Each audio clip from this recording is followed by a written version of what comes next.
Let me show you best display color settings on Xiaomi 17T. So we're gonna start by opening settings on our device. We can scroll down to the display and brightness, and then we can navigate down just to show you the full picture of those settings.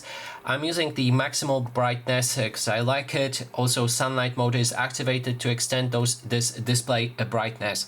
You can use advanced textures if you like. If you don't like blurring or those special effects for your display, you can turn this option off. But I found it very rare to find this option working.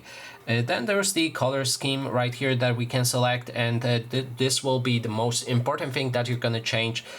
So I would recommend to put adaptive color temperature on off, so make sure that this switch is off. Change to the vivid colors and go into the color temperature and move it to the green side. Here you can actually use your own preference, so just adjust the color until it looks good for you, but I would recommend to put it into more of the greenish tone to complement the reddish tone of this display. And as you can see right now, it looks much better.